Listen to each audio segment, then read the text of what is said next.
Dun, dun, dun, dun, dun. Hey, let the music play. Yes. Welcome to the Deuce episode 2.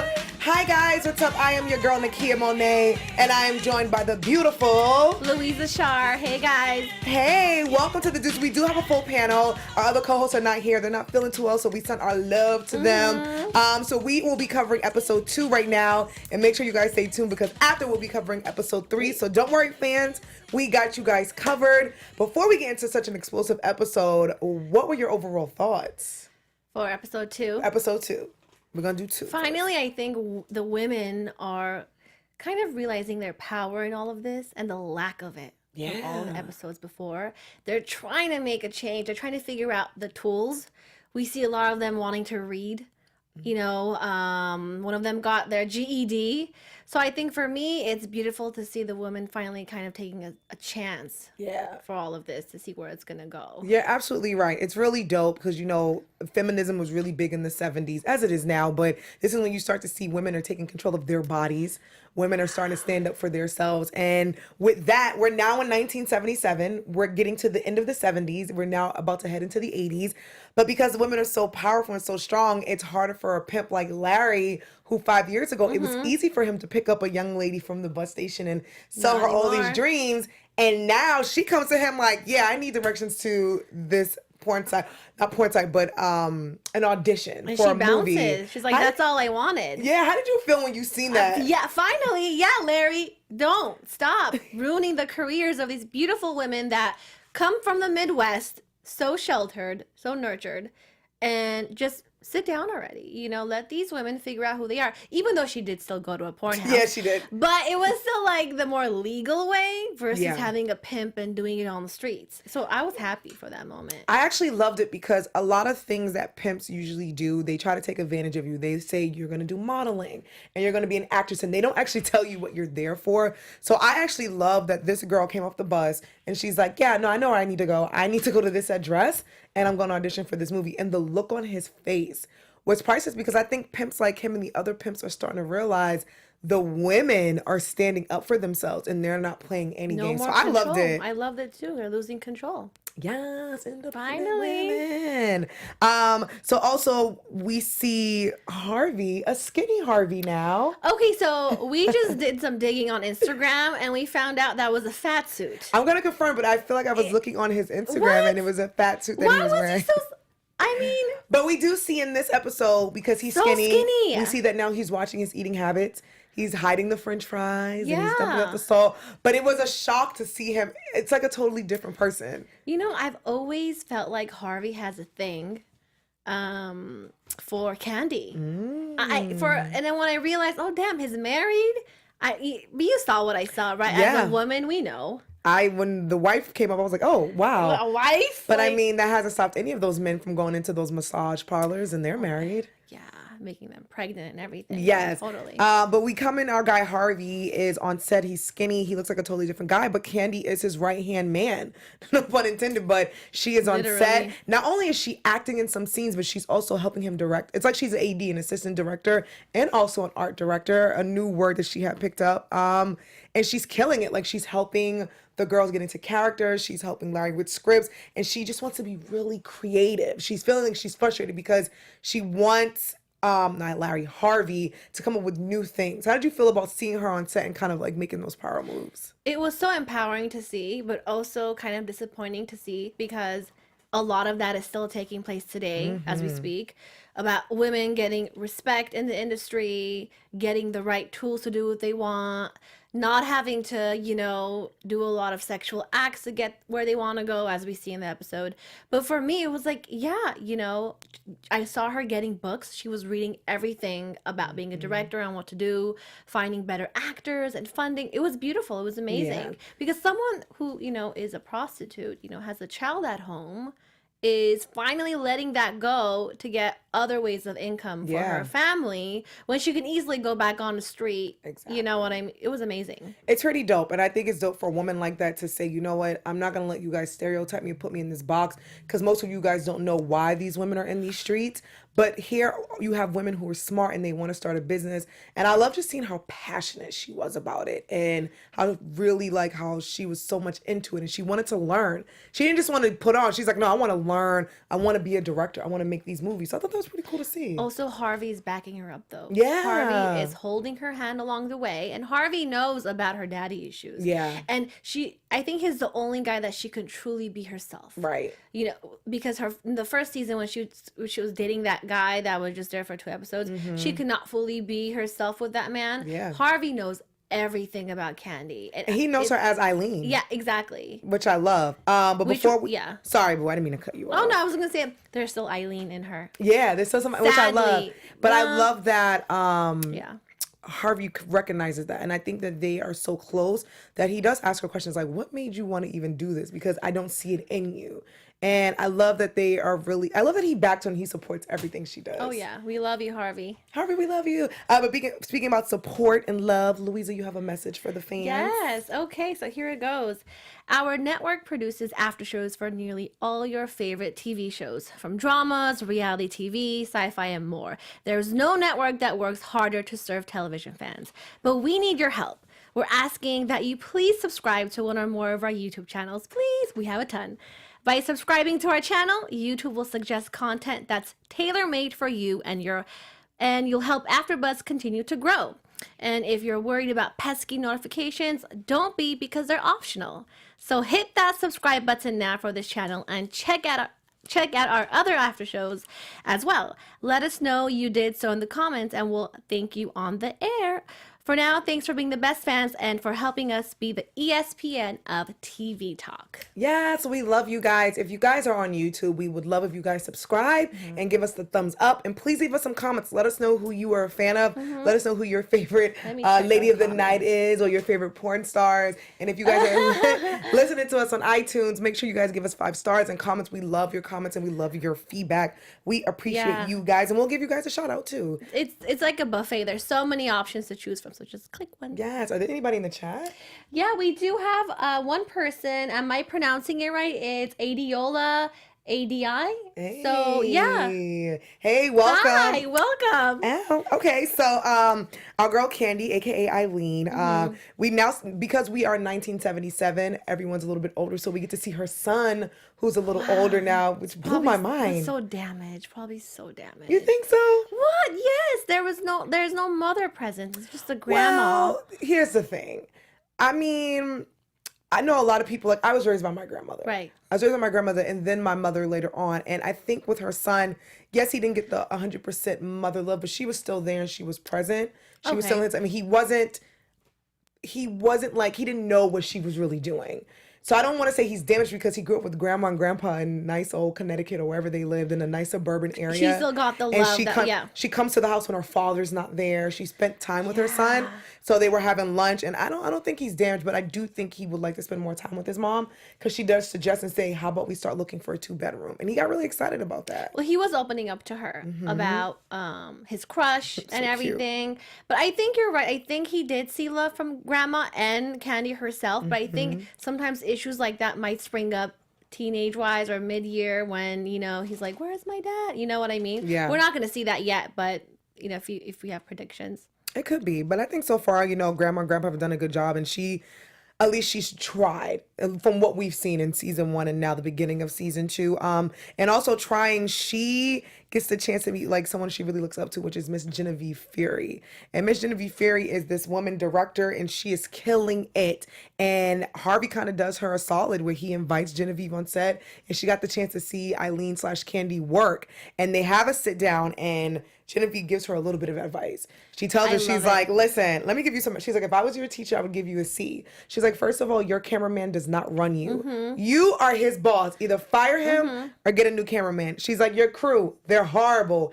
Get a new crew. And she's like, you need to stop hiring hookers. Because they're dead around the eyes. That kind of stung. I was like, oh. I love that. I was like, oh. There's no shine. There's no luster in their eyes, because these people have sex for a living, so they're just lying down every day. So that, and a lot of them have been abused mentally, emotionally, physically, and a lot of them come from drugs. A lot of them went through hard times. So I think for them, it's like, where she was saying you can hire an actor, where these guys who and girls who are now actors kind of come from a different light. They didn't have to sell their bodies. They just have sex for money. It's fascinating, especially because everyone thinks Lori is this legit method actress, which we'll talk about later. It's just amazing. Yes. No, but speaking about Lori, that was bringing me to my next thing. So the beautiful Lori. Marilyn Monroe. Right, with Miss Blonde. Monroe. I actually loved her with the dark hair, but she looks good with the blonde hair. Beautiful. She's killing it. She is nominated for Best Supporting Actress. She wins. For the AFAs. Harvey is also nominated for Best Director for the AFAs. But,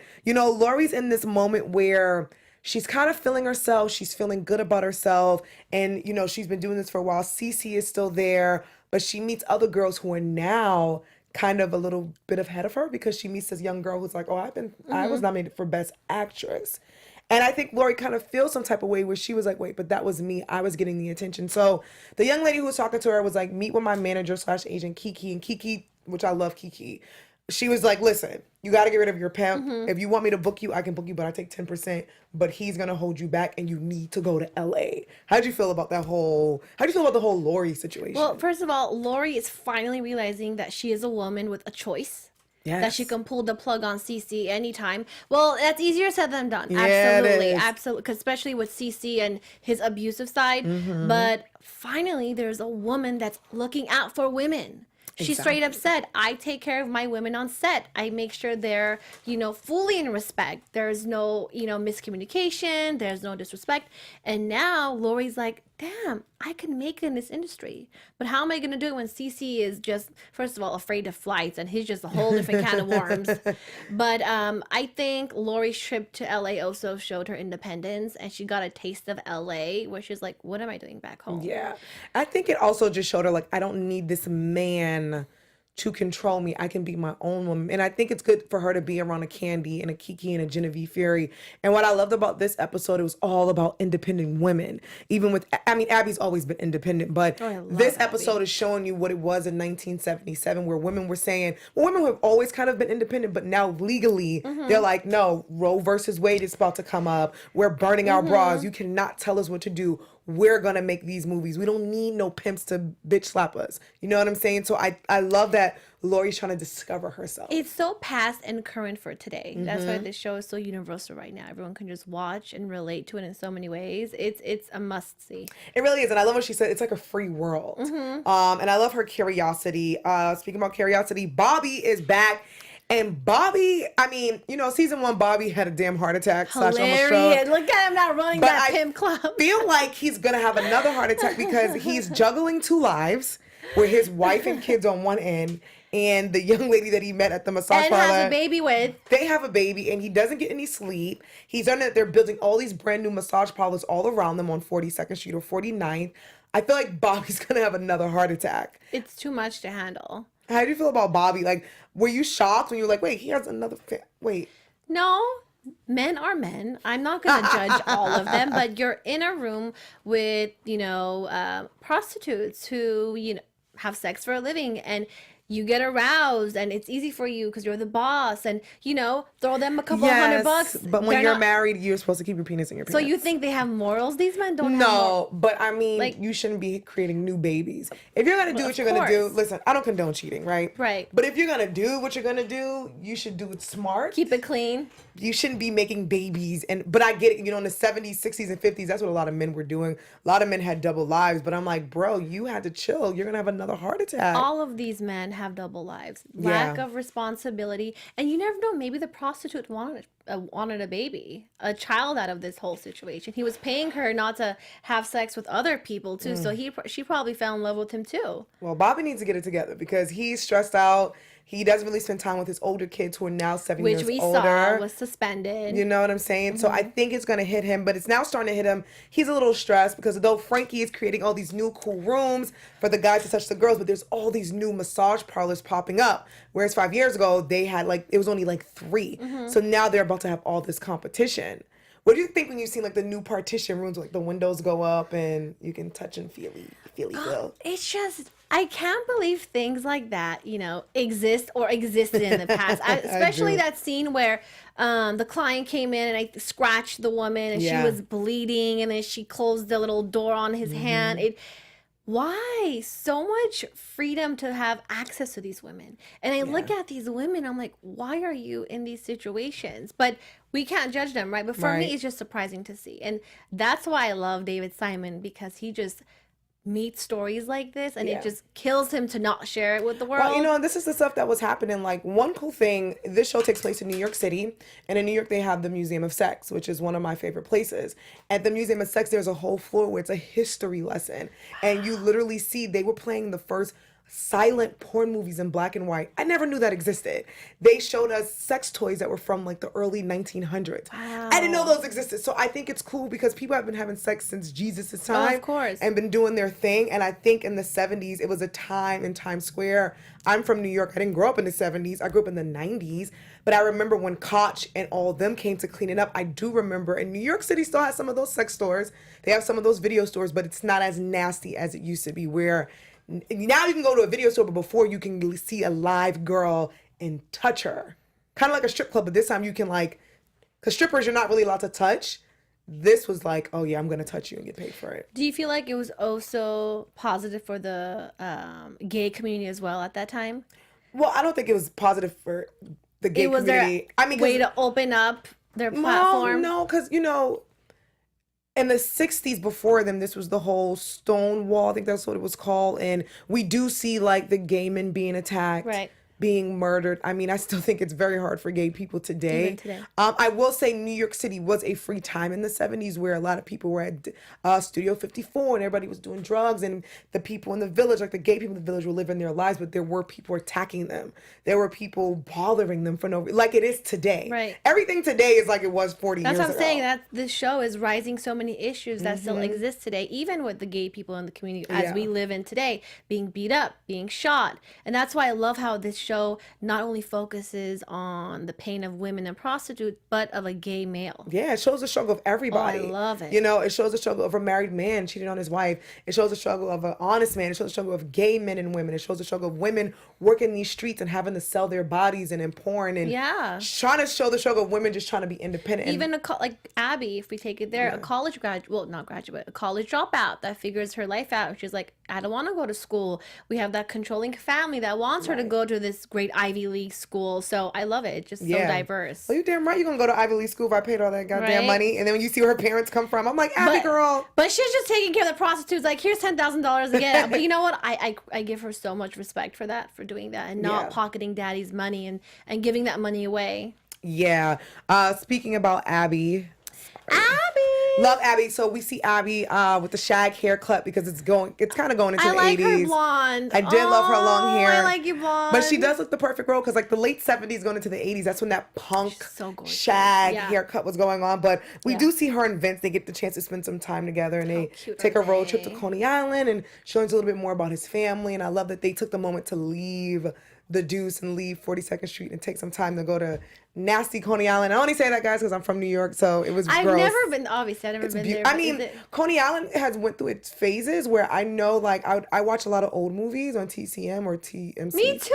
Turner Classic Movies. Yeah, classic. So I would watch movies from the 40s and 50s, and Coney Island looked nice, and then I think it hit this, like, 70s and 80s and 90s, and now it's cleaned up now. Yeah. So I think it goes through the ways of whoever is the governor or mayor, whoever decides to clean it up. Damn. But it was kind of cool to see them take their beautiful road trip, and she got to learn a little bit about their family and all that good stuff. They're very stable in their chaotic world. Have you very noticed? chaotic. Like, they both have all these different agendas. He has no clue what she's up to, obviously. At all. But they go home to each other end of the day. And I love how they had that conversation about, you can do whatever you want with someone else, and I can do whatever I want, but let's come home to each other. Yes, but he's still a little jealous because every time she's talking to someone, because what I love about Abby, she's so mysterious, and she's also very independent where she controls her narrative.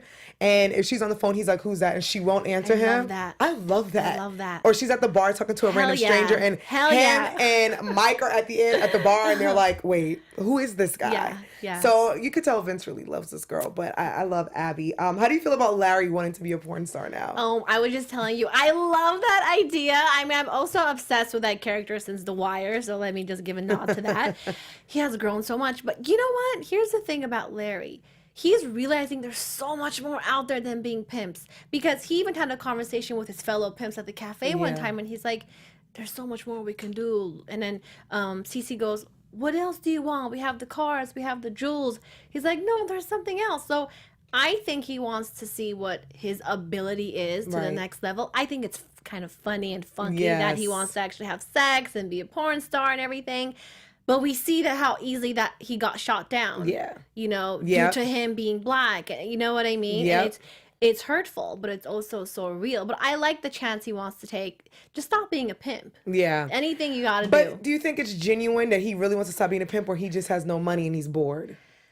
I don't know. I'm in the middle. Well, I think he has money as a pimp. Don't they? Aren't they balling? I mean, am I naive? No, they're not. I mean, it's been 7 years. The girls are doing their thing, but they don't have really nothing to do because some of his girls are in the massage parlor. He's not allowed in there. And then half of the girls are on set. So you think it's an ego thing? That let me see what I can do. Bored and he doesn't know what to do and he can't even pick up a girl from the train station anymore. And I think he's just using his brain and saying, okay, this pimping thing is going to die soon. I need to figure out my next motive. But I don't think he's like genuinely like, oh, I feel bad for being a pimp. And his main girl is getting educated and reading all the time. God, what was her name? Oh my Darlene. God, Darlene. I love her. I love how she loves to read. She's everything. You know, she got her GED. She enrolled in night classes, and he feels that energy. Because the women are taking control of their lives. So happy. Because the pimps are trying to control. So we do come to where we're learning that Abby, the reason she's been so secretive, because now she's going to work with this outreach program for women. And you get to this group and these women are talking about helping these prostitutes and trying to get them away from their pimps, trying to help them get their kids back. And we see Ashley, aka Dorothy from season 1, is back and she is in the group. How'd you feel when you seen her? I had this piece that came over me. She was brunette. She was, you know, well-dressed, very conservative. And she had this face where I know my purpose now. I'm not going to let my past dictate me, but it's going to push me further to help all these women. I loved it. She's back. And unlike Darlene, she took the money and she fixed her life. She sure did. Darlene brought out a cousin or a friend and put her in this hostile environment. The girl almost died, and Bobby was smart enough to take this girl to the front desk versus in the room. But I also think with those two, though, Darlene's younger. Okay. Dorothy is older, and she knew her purpose. Darlene is a little girl, where though they're grown women, but I don't think Darlene was at that point. Because you have to remember, like, Dorothy, I call her by her real name. Dorothy was kind of pushed out by Cece, where she was in this life, but she knew it wasn't worth any of this. Where Darlene is still a little caught up and she's still a little younger. But I thought it was really dope to see her and to know. And I love when I see women and men who are rehabilitated and they go back to help the people where they came from. And I love seeing her, and I love that she's coming together with Abby, the girl who helped her and gave her that check and said to go home. Beautiful. And we ended with Ashley just basically saying, like, look, I'm here. What's up? And that's how we end the episode. You know, I think it's just time. And I think Abby, she's so strategic. She knows exactly what she's doing, and she's working in that bar, overhearing all these conversations and stuff. And I think little by little, I think Vincent will catch on too. We'll see eventually. But more power to you, Abby. Man. So excited. That was a crazy episode, but a good episode. But let's get into some news and gossip. Yeah, I mean, so the new... Wow, okay. We special. We have a drop, girl. I mean, yeah, some stuff that we read is... so the Deuce is being renewed for the 3rd and final season. Ooh, yes. Which there was some talk about that because, as we all know, James Franco has been, allegedly... A lot of things have been, accused of him for a lot of sexual misconduct acts, but HBO and David Simon are fully backing him and basically saying that, we're going to move forward with this. And I think, James Franco made a statement too that he will change whatever he needs to change, and he's going to be a different person and all of this. Wow. Yeah. But I was overhearing a conversation with Maggie Gyllenhaal on NPR, and she mentioned how things are smooth on set. Oh, okay. Yeah, very nice. Things are smooth, and they're still continuing to, produce because she's producer and James Franco is executive producer. Right. But she said so much of what's happening today is so real in the show. Of course. And it's just crazy, right? Because you know what it is? I think back then, a lot of, we now have social media, and now everything that was happening back then, people are now voicing it on social media. So now we can see this has always been happening since the beginning of time. But now we have Twitter and we can retweet, and we have Instagram, and now like the Anita Hill story, which happened 20 something years ago, but now a new generation will learn about an Anita Hill, and a new generation will learn about everything that's happening. So, much power and success to them. And I'm so excited for season 3. It's going to be amazing. It's again, so much of the cast is from initially the Wire, David Simon's amazing TV show. So I think even seeing these cast members grow so much with their characters is just so much nostalgia. Yeah. It's pretty cool. I know The Wire didn't get any Emmys, but maybe this will make up for it. This will hopefully make up for it. It will. Well, thank you for the news and gossip. Yeah, of course. Since, they got renewed for season 3 and this is the final, let's get into predictions and let's predict where we think this season's going to go and what next season, the final season, will be. Predictions. Yay!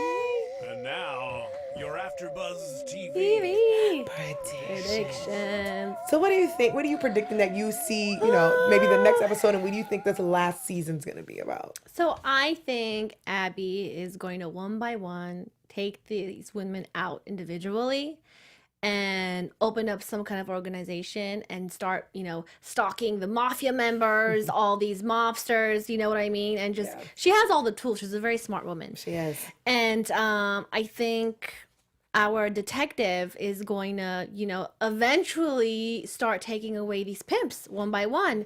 Maybe, recording their conversations or overall on that aspect. As far as the women, I think all of them are going to realize how powerful they are.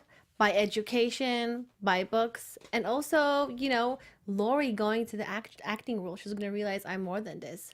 I think it's just going to be powerful for everyone. I think we're going to see how it unfolds in that way, with being saved. Each character might be saved in some way. I think that's really good. I think my prediction is that we're going to see the porn evolving, because in the 70s it was really popular and Deep Throat came out, and I hope that they kind of introduce like a Ron Jeremy character, and I hope that we get to see kind of like more of the porn stars from the 70s, because now we're about to hit the 80s. I cannot wait to see, because we're now seeing the rise of the women and how independent they are. So I'm really excited to see what Candy's endeavors are, and I'm hoping that she rises and she takes our girls with her to Hollywood, the Darlenes and the Lories who are making it big. And I cannot wait to see also on the other end, Abby and Ashley / Dorothy take over the streets and get it clean and take over on that end.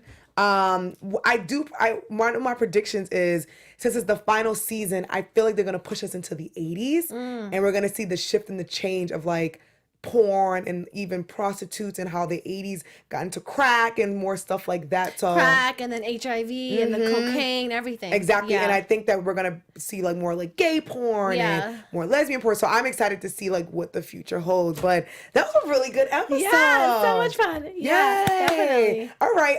But before we go, tell everybody where they can find you on social media. So you can find me on Instagram and Twitter at Louiza Shar. And guys, you can find me at Kiki Boom Boom. But don't worry, we'll be covering episode 3 right after this. So please stay tuned. We're going to talk all about episode 3, and you can catch up with us in a few minutes. Yay! Talk to you guys later. Bye. From executive producers Maria Menounos, Kevin Undergaro, Phil Svitek, and the entire AfterBuzz TV staff, we would like to thank you for listening to the AfterBuzz TV network. To watch or listen to other after shows and post comments or questions, be sure to visit AfterBuzzTV.com. I'm Sir Richard Wentworth, and this has been a presentation of AfterBuzz TV. Buzz you later. The views expressed herein are those of the hosts only and do not necessarily reflect the views of AfterBuzz TV or its owners or principals.